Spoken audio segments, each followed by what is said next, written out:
management to come out and say, we really like this team. This was a first-place team.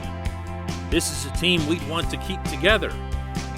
Okay, so, keep it together. Good morning to you. Good Wednesday morning. I'm Dejan Kovacevic of DK Pittsburgh Sports. This is Daily Shot of Penguins. Comes your way bright and early every weekday. If you're into football and or baseball, I also offer up daily shots of Steelers and Pirates right where you found this. It's the day of the Seattle expansion draft. And by nightfall, the Penguins will be down at least one player. I feel like that asterisk needs to be thrown in since they've already lost Jared McCann and who knows what else will be going on here. My hope is that when Ron Hextall and Brian Burke took turns speaking profusely about the roster that they've got, and by the way, in the process, echoing Mike Sullivan, Sidney Crosby, and all the rest of the team's leadership, that they kind of meant it. Because so far what's happened is one asset is gone in McCann. Another will be lost tonight in the expansion draft. And there's still no sign, no trace of keeping Cody Ceci. As an unrestricted free agent, Ceci's in a little bit of a separate category here. Teddy Bluger was a restricted free agent, did have to be signed, was signed. Ceci's unrestricted. As I've been going over this roster the same way you have for weeks now, in advance of this, the one question that I keep asking myself is who on this list, either protected or unprotected, can be most easily replaced? So it's not just a matter of this player's better, this player's more expensive, or whatever. Who can be replaced?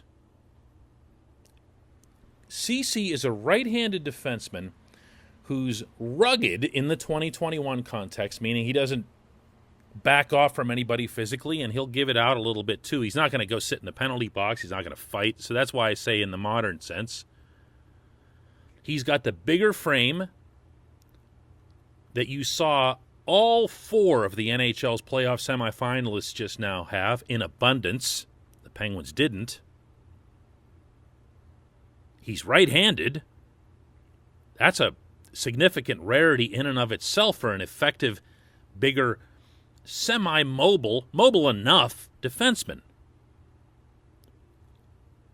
And he broke through after years of being something of a disappointment. It's probably too strong a term, but between his having been a first-round draft pick in Ottawa and everybody expecting Bobby Orr, he disappointed. He went to Toronto where, unless you're Borje Salming, you're going to disappoint everyone. And he came to Pittsburgh on a prove-it contract of $1.25 million, and he proved it. He proved it. He rose above. And by every account, he was a terrific teammate, a part of the chemistry and everything else that they had in beating what were almost all expectations by winning the division. And he's still unsigned, and this bugs me like a lot. I keep saying that if you're going to lose an asset like McCann,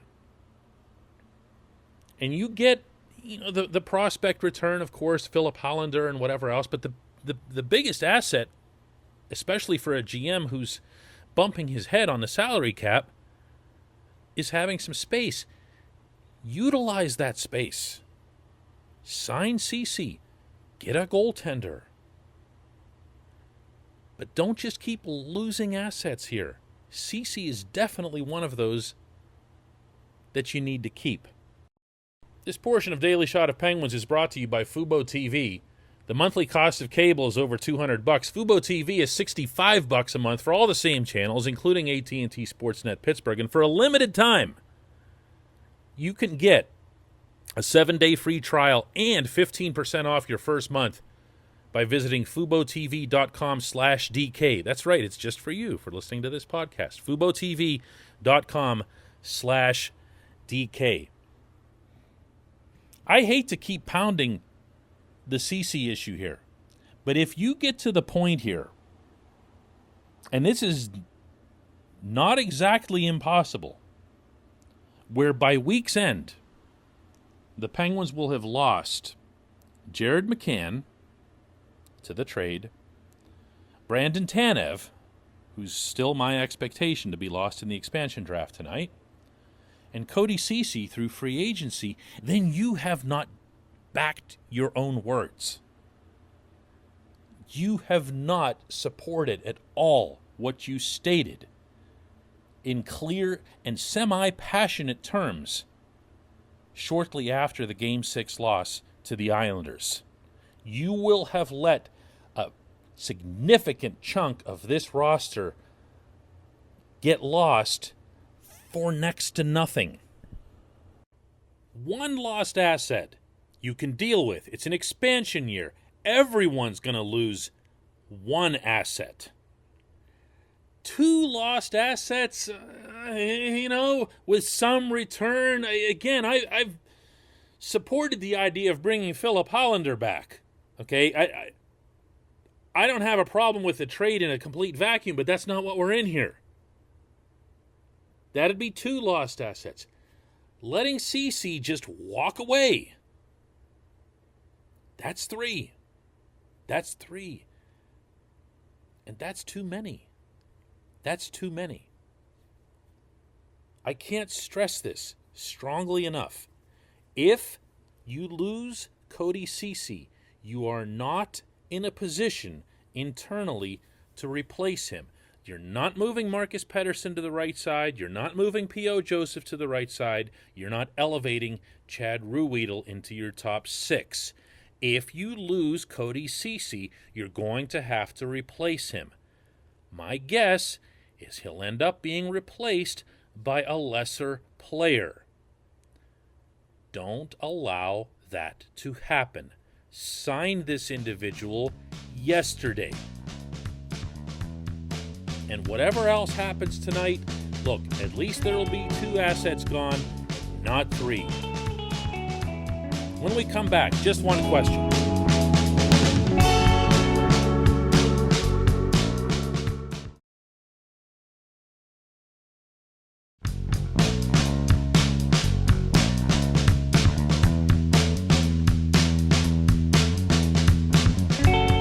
It's time for Just One Question, and that's brought to you on this program always by the good people at the Greater Pittsburgh Community Food Bank, where they are recommitted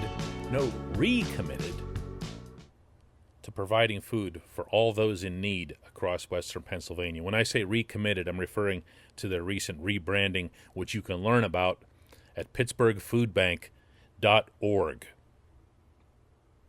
Question comes from Nick, who says, "Hey, DK, there's been a lot of talk about the Penguins bringing in a veteran goalie to serve as a reliable backup and share some of the workload and to push Jari. What exactly is this push? When people use that term, are they looking for a goaltender who will motivate or challenge him? Would the veteran goalie be expected to mentor or teach Jari, or lead by example, or serve as an insurance policy come playoff time?" I don't know what people mean when they say it, Nick. I do know what I mean. And I'm going to condense it to the simplest possible explanation that I can. I want a goaltender who is a viable, dependable option for Game 1 of the next Stanley Cup playoffs. Everything that happens in the interim, to me, is that's just a bonus. It's a bonus. Yeah, of course, you have to qualify for the playoffs. I know we take that for granted in Pittsburgh, and a team with this talent level absolutely should be qualifying for playoffs. There's not a feather to be had for that around here. Once you do, no matter what Jari does over the course of the regular season, there's going to be epic, spectacular doubt about whether or not he'll crumble again in the face of the postseason. To me, it's not worth the gamble. It's not close to worth the gamble to just roll him out there and see what happens. I mean, maybe you can do that for game one. If Jari really shows well and he has a great 2-3 weeks leading up to the playoffs and he's saying all the right things and his teammates are backing him up and they believe in him and they perform like they're believing in him, getting out of the way, letting him see the shot, then yeah, okay, he gets game one. But whoever it is that you have on the bench had better be someone who, and I'm going to now use your term here, Nick, would be able to push him out of the crease. Because that's what you need here. This is my problem with confusing a backup role or a mentor role with what this is. Casey DeSmith is a very good National Hockey League backup. And I don't mean to insult him every time I bring up this subject. It's just that Casey DeSmith wouldn't be your game one guy either. He just wouldn't. And you have to enter this scenario knowing that you've got some kind of certainty in the equation. It'll be great still having DeSmith around. The Penguins experienced that in the best way possible with Jeff Zatkoff and his performance in the Cup year early on when he was needed, both goaltenders being down. You do need 3 goaltenders to win in the NHL. But what's needed more than anything else in this scenario is there's got to be someone who's there, who's capable of taking Jari's place. And I realize this makes for a kind of a strange mix because you might go through your whole regular season without having a clearly defined number one guy. Oh well, big deal. Jari had it, lost it. Let's say that it's someone like Peter Mrazek, who's a free agent. Let's say you bring him in. This is a guy who's done a little bit of both. He's been backup, he's been a starter, he's still on the right side of 30. He's played for teams that have given up a lot of shots. So he's been tested. He's also been in some playoffs. This is a guy that I feel could be there if you need him, if you have to pull the chute. Or he just might take the job away outright in the regular season, in which case he will have earned game one. Everything for me, Nick, is about game one of the 2022 Stanley Cup playoffs. Who are you putting on the ice? Not just in goal. Who are you putting on the ice for your entire lineup for game one of the Stanley Cup playoffs? The Penguins got a little bit lucky this past spring in that they were mostly healthy. Mostly. You remember it took Gino a little while to get involved. And it didn't matter. None of it mattered because the goaltending crumbled. Can't have that again. Can't risk it again.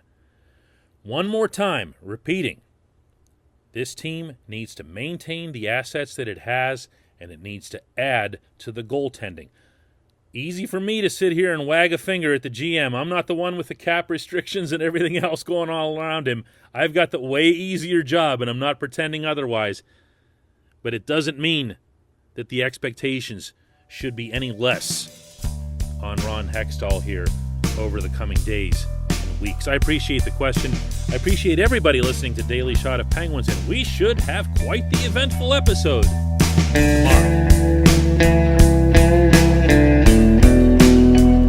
Hey everybody, thanks for listening. Please subscribe to our DK Pittsburgh Sports channel and don't forget to hit the bell to get notified every time we post a new video or podcast.